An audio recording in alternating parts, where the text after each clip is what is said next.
Hello, hello, hello. Happy Wednesday. I'm going to try not to waste any time. I have a lot of information to share today and trying to use your time wisely and get it in. Okay, first and foremost, thank you so much for your question. I appreciate, you all very, very much. Thank you for your support. Thank you for your comments. Thank you for your questions. Some questions I just can't answer through the YouTube channel. So I had to make this video. This question is exceptionally wonderful and thank you for asking it. So question. I did a video called, fearing if my JW children will shun me. And that was a video based off someone else's question. And another question or comment was posted here, which is a very, very grateful, good comment. So here we go. My question is, why would you want to continue knocking on doors to bring more people into an organization that's traumatizing people? As an exJW, I personally don't agree with the teachings and politics of the organization, so I can't, with a good heart and conscience, be a part of an organization proselytizing, trying to bring people in if I don't believe in their teachings and policies. No disrespect to you if that's what you want to do. Can't understand how you are in and out. That's hard as a PMO. I will pray for you. Thanks for sharing. Well, thank you for watching and thank you for this awesome comment. Being a PMO, if for those of you who don't understand that reference, physically in, mentally out. So I am an active witness. I'm physically in, I'm mentally out. It is a lifestyle. It is challenging depending on your support system and where you fall on the spectrum. So here's my answer. It's 3 pages, but I'm going to read it to try to respect time. Okay. So, thank you for your question. So for me, remember that I have a degree in psychology from Indiana Wesleyan University. Things that I considered and studied during that time there were things like organizational psychology, cults. I learned about Steve Hassan and his BITE model. So these were things that were required for my degree. And I want to share with you that, when I started my road at Indiana Wesleyan University, it wasn't like I was like, oh, I'm one of Jehovah's Witnesses. I was at a very, very bad place, very, very hurt by a lot of things that the organization had done to me and my children personally. Didn't know anything about religious trauma or anything like that. Just knew we needed help. And I had to do something as a mother, as a single mother, as a survivor of domestic violence. So I was in a very, very difficult place. I was starting to go back to the Kingdom Hall. So coming out of being inactive for 2 years, I was in a very bad place. When I enrolled in Indiana Wesleyan University, it has all of the Christian religions, and Jehovah's Witnesses is one that was listed. I did not want to identify as that at all. I clicked Christian. Didn't want to identify with that. I don't want people knowing I'm a witness. I don't want to come into this space like that. Let me just learn and figure out what I want to do. That was my mindset. However, through my studies and self-reflection, and most importantly, consulting with amazing religious trauma therapists, everyone from the originator, Dr. Winnell, I spoke with her. She gave me some of her time. Okay, I spoke with some amazing religious trauma therapists. None in my city of Indianapolis, Indiana, but from that and from my own personal searching, I decided to be a PMO, and that is what makes sense to me. And it is very challenging. However, being on a PMO is a spectrum. What's more challenging for me is that I come from a family of Jehovah's Witnesses that sadly are extremely spiritually and emotionally abusive. I'm the only girl out of all of my grandmother's grandchildren, those who are Jehovah's Witnesses. So many of them, my cousins, etc., hold the title of elder, right? My brother is in Bolivia. He's been to Bethel. He's serving where the need is great. But unfortunately, I do come from a family dynamic that definitely has some concerns. We'll put it like that. So being the only girl, definitely it makes a difference because people think I have support and I don't. When the reality is many of my family members, blood, unfortunately, they don't. They don't really love me. They don't care about what I'm going through. Now, you talk to some of my family members, whatever, they're going to say whatever. They're going to say. No. What people say means nothing. It It means nothing. What people do, that means a little something. People's patterns of behavior tells you everything you need to know about that person. And this is a pattern of behavior that I haven't had the support like I should have had coming from a family of witnesses or Christians or just people, healthy family dynamics. You don't even have to have a religion. If you have a healthy family dynamic, families nurture, support, and care for one another. So it's just a simple fact. It's unfortunate. It's just a simple fact. I've learned, and it took time, that is the problem is not me. They are the problem. I am not the problem. My focus is on my 3 children. I have 3 children, ages 23, 20, and 13. That is my focus on my children. I can't change my family. I'll stop there to give my introduction because I'm in 5 minutes in. Hey, if you don't know, I am Myra Cassidy, empowerment coach, religious trauma specialist, writer, author. You're watching Sisters Living with Religious Trauma Syndrome. What is this about? This is about me trying to raise awareness to an emerging field, that of religious trauma, because I have it. I am not a therapist. I am a coach. This is for informational purposes. I do not represent the Worldwide Association of Jehovah's Witnesses. I am an active witness. What does that look like for me? I don't worship at the Kingdom Hall, which is one of the things I'm explaining, an aspect of ministry to answer this question. I do coach one-on-one.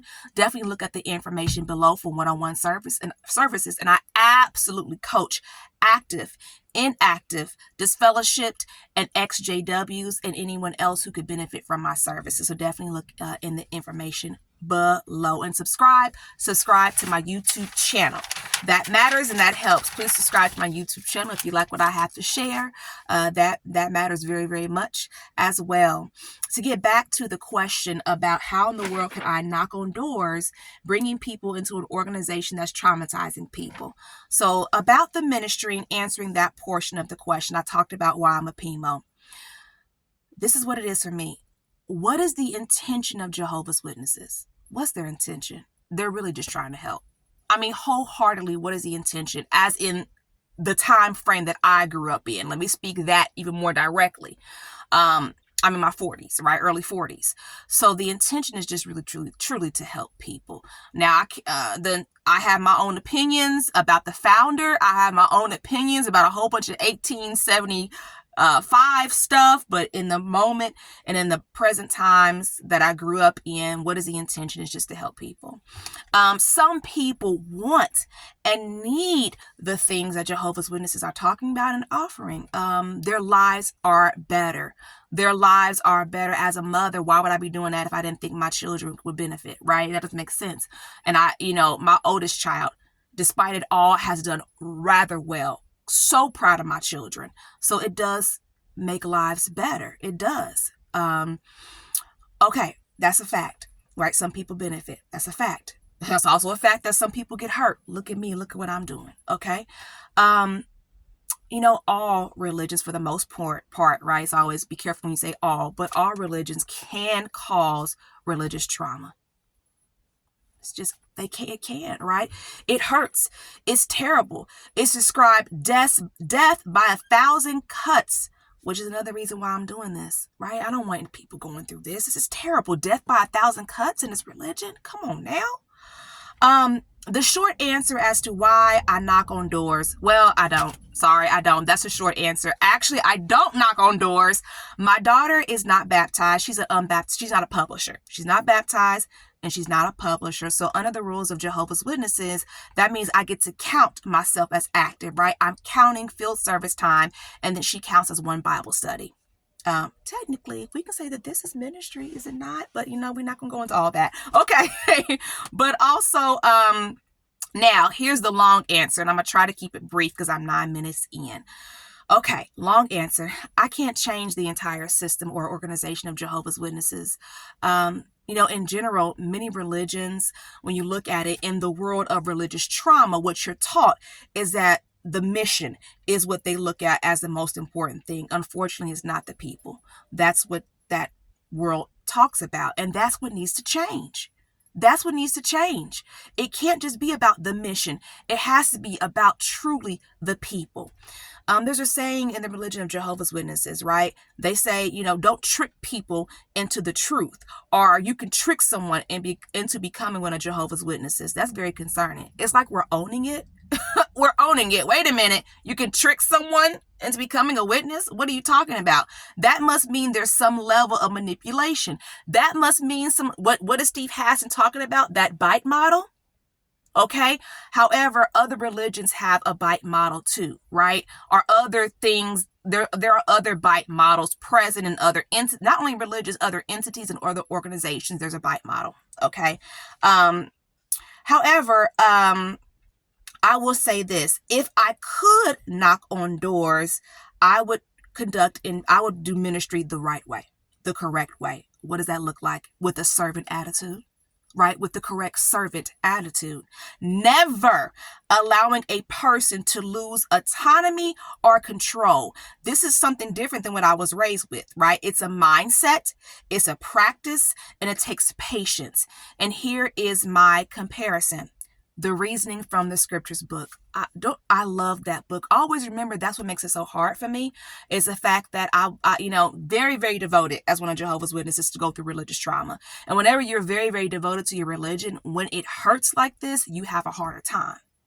You do in the healing process. So, I always thought I'd be a regular pioneer. I've spoken about that before, but the Reasoning book, I really enjoyed the Reasoning from the Scriptures book. If, you said you were ex-witness, so you remember the Reasoning book probably. But here's the things I think about now. Our conversation stoppers. Why can't a person stop the conversation? Like, they should be allowed to stop the conversation if they no longer want to communicate, or if they're not interested off the bat. They should be able to stop the conversation. That's taking control away from a person. I don't want to talk about this anymore. Stop. But you're trained to understand and to be effective in your ministry through conversation stoppers. When someone says, "I'm busy," what do you say? "I'll be brief." These are examples. "I'm not interested." We're not selling anything. "I have my own religion." We're not trying to change your religion. We're just trying to encourage Bible education, right? There's information that was in the Reasoning book about how to talk to someone who's Jewish, and it quoted actually scriptures that you can use from their own Torah. The same thing with the Muslim. There were scriptures in the Reasoning book that you can use, or I don't know if they call them scriptures, but that you can use the Quran in order to talk to someone who is Muslim, to help them, to talk with them, right?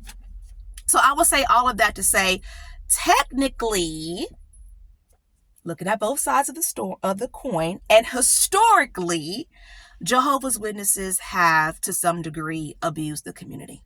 Unfortunately, I mean, that is a form of domestic violence when you are passively aggressively taking autonomy from someone and holding conversations that a person really truly deep down inside doesn't want to have, and you're being manipulative. You are participating in quote unquote a bite model. Okay, here's an example of that, because I got to look at two sides. I try to be real and fair. We got to look at both. Yes, I'm an active witness. We got to look at both sides here. What about putting your foot in someone's door? Now, I did not come up in those times, but I remember my grandmother, who, she has passed. She's dead right now. She died. She passed. Okay. I did a video about that, actually. Long story short, my point is, she would talk about, when she was coming into the truth, before she came into the truth, right before, how Jehovah's Witnesses would consistently put their foot in people's doors. Like, they would put their foot in people's doors. Like, that was just like what they were doing. If you were not interested, they would literally put their foot in your door and continue to talk. Not okay. Not okay. I'm sure everybody didn't do that, right? Some people were like, "No, I'm not going to do this. This is ridiculous." But people were doing that, right? I don't have the full history of that or the why behind that. That's something I do want to research more. Why in the world would you put your foot? Because I can't understand it.